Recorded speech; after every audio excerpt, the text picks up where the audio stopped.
Hello, Cancer! Kumusta? Sa mga bago, welcome! Okay, tingnan natin energy mo. Nine of Swords.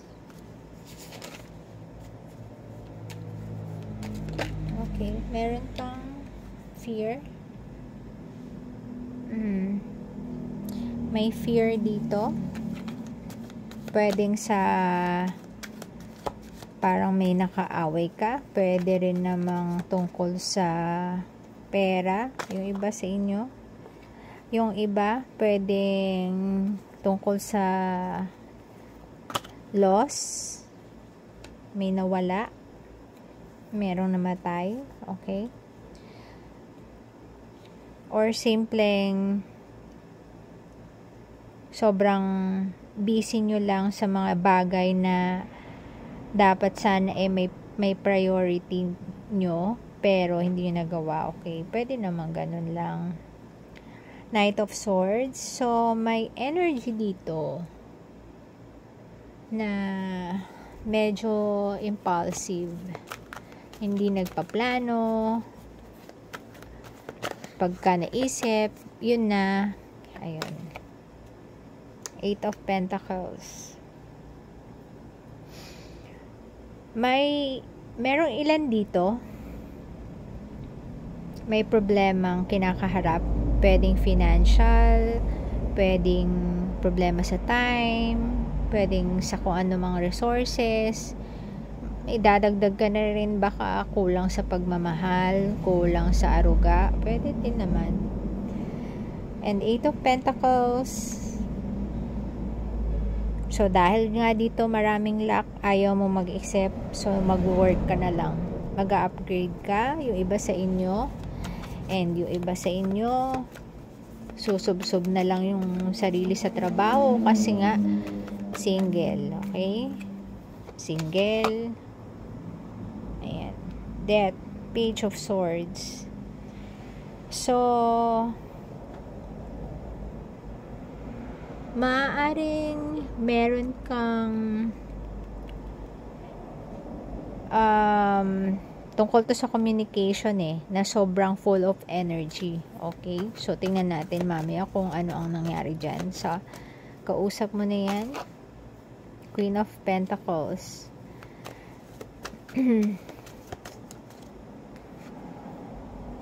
Ito yung hopes and fears mo. So, gusto mo maging someone na established na outcome.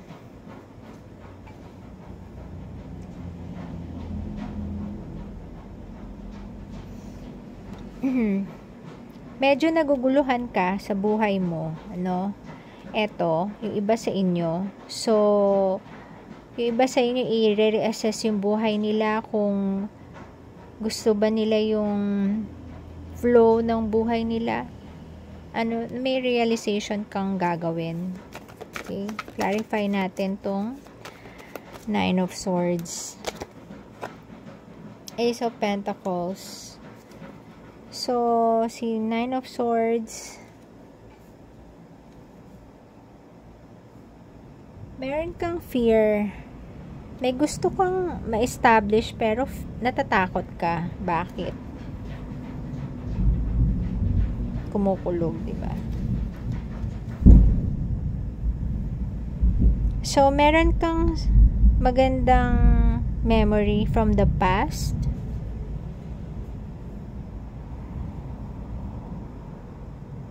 Pero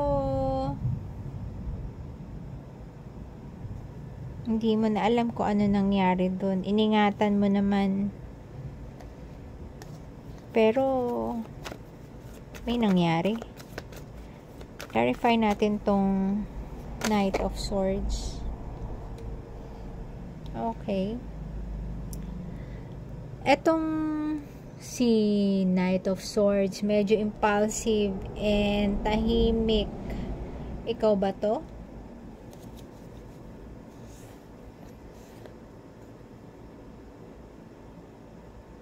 Okay.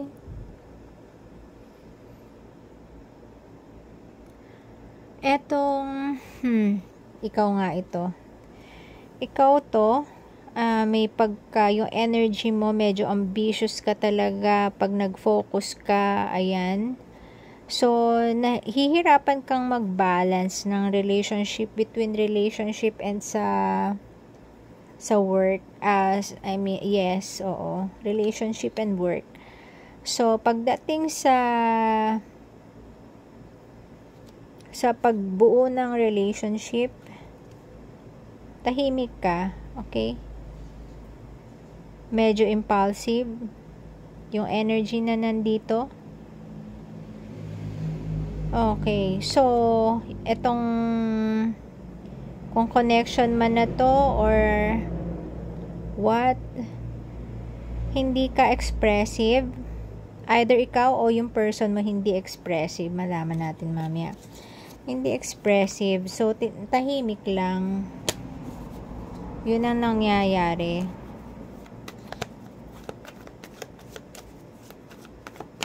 Clarify natin yung 5 of Pentacles. Okay. Ay, nagigets ako. Of course, hindi naman lahat sa inyo mangyayari to. Sa ilan lang.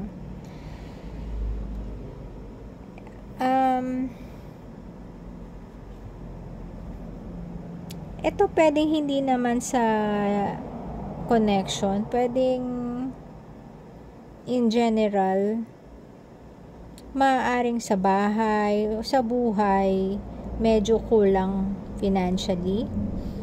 So, ikaw, nag-iisip ka kung paano mo maiaangat yung status nyo. Ayan.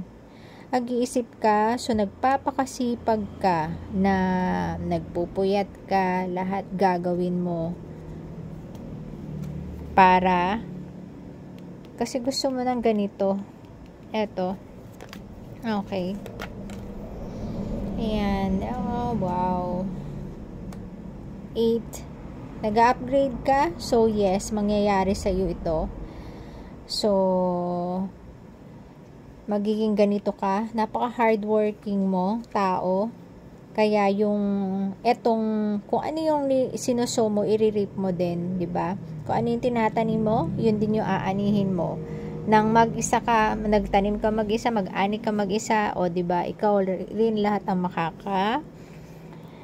ranas nun. So, maraming options.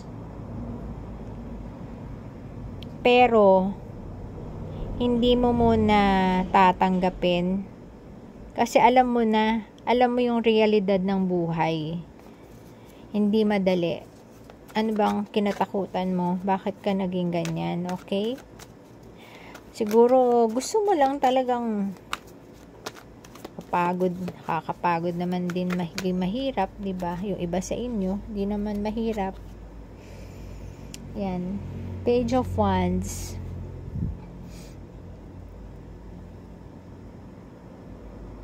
Ayaw mong, eto parang literal na ang way of thinking mo.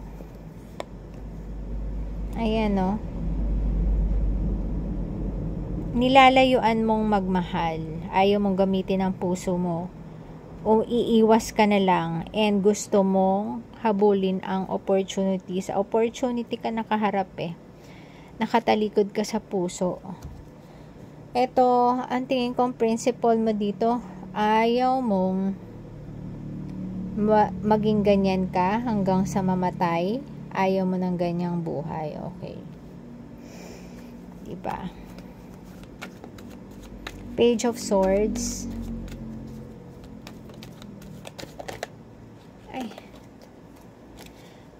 May new communication pero hindi mo pinapansin. 5 of Wands, 4 of Wands.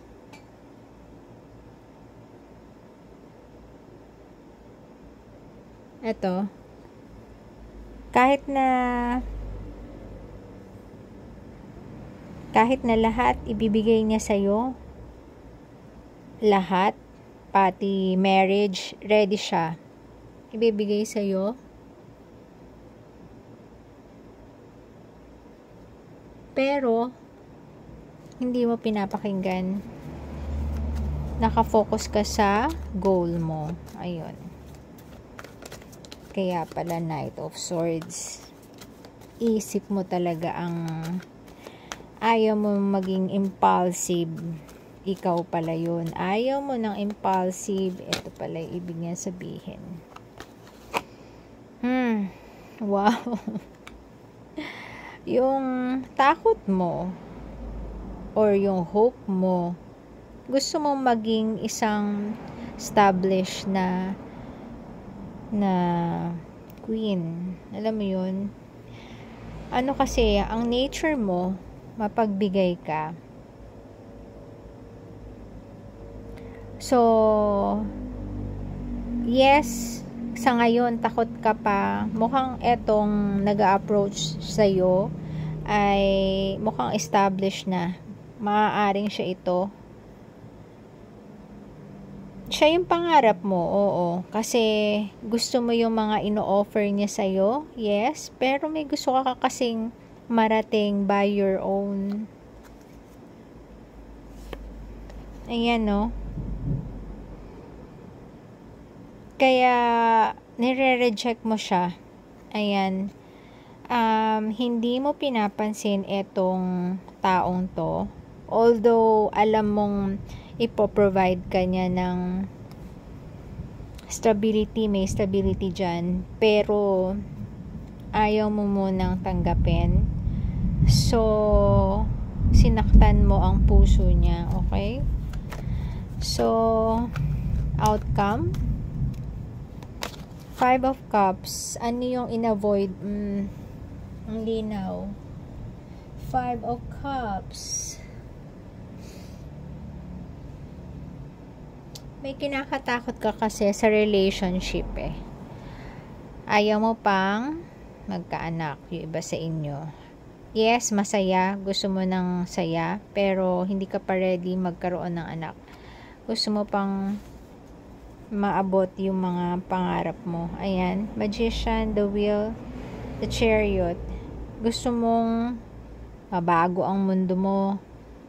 Gusto mong maiahon yung status ng sarili mo. Ayaw mo ng ganyan. Ayaw mo yung current situation mo.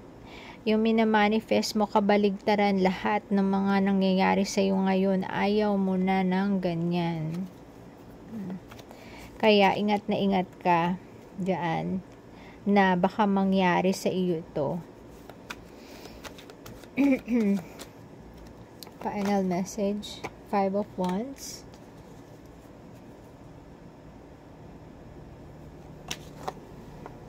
Guguluhan ka. Sobrang cloudy ng iyong isip. Kasi yung dumating sa yung energy, nakikinig sa iyo, hinihintay ka. Yan. Ikaw yung pinapangarap niya sa buhay niya. Ikaw yung gusto niyang pakinggan. Gusto kanyang iahon. Gusto niyang tapusin yung mga nararamdaman mong hirap. Yan. Kaya sobrang bigat ng nararamdaman mo, yung isip mo. Yung isip mo, yung pakiramdam mo,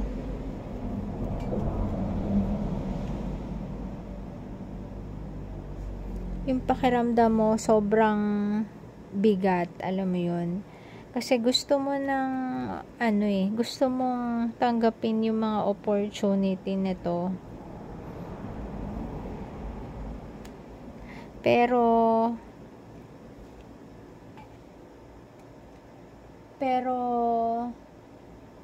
eto, gusto mo pang mag-take risk. Alam mo yun. Kumbaga, andito na lahat ng kailangan mo, ino-offer na sa harap mo.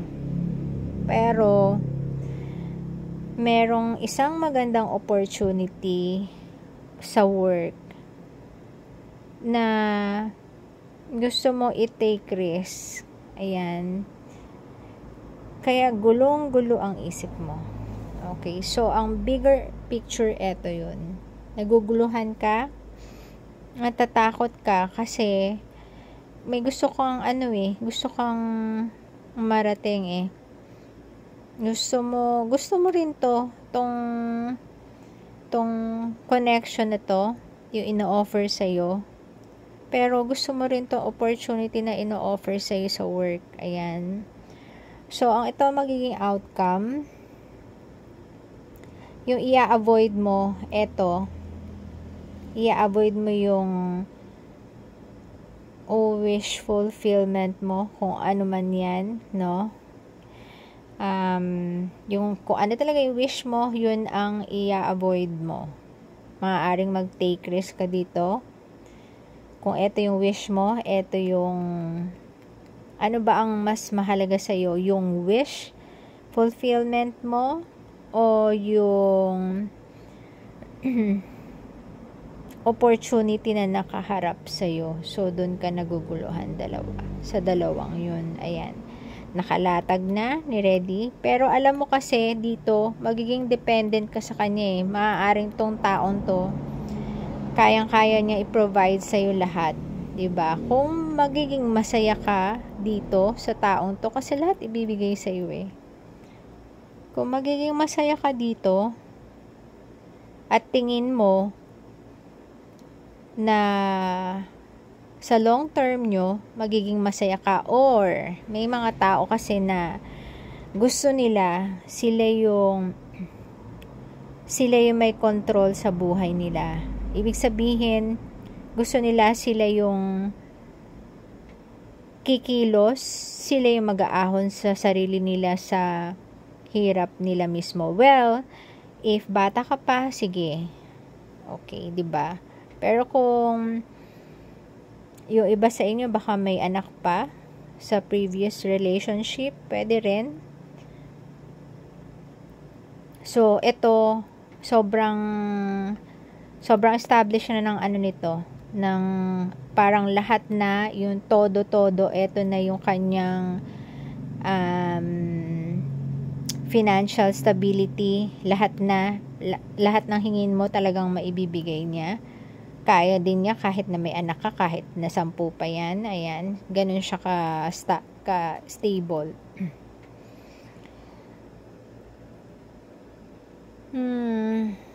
Okay. So, ang iwi-weigh mo na lang dito kung halimbawang may anak ka, kung generous din siya sa magiging anak mo, okay? So, hindi rin naman masama, kaya pinag-iisipan mo rin to na kunin etong opportunity na to. Etong napakagandang opportunity, galing to sa pinagwo-work mo. Ito yung magiging control mo para maging successful ka. Okay? So, kung ano yung makakapagpa-fulfill sa'yo. Iba kasi to yung instant na, may pera na, okay na, 'di ba? Iba yun sa pinaghirapan mo. Yun kasi yung so ang outcome is i-avoid mo yung wish fulfillment mo. So, maaaring eto yung wish mo, i-avoid mo to and magte-take risk ka. Okay. So, ayan. Sana nakatulong. And, God bless nakaka-resonate nito. Thank you. And, good luck po.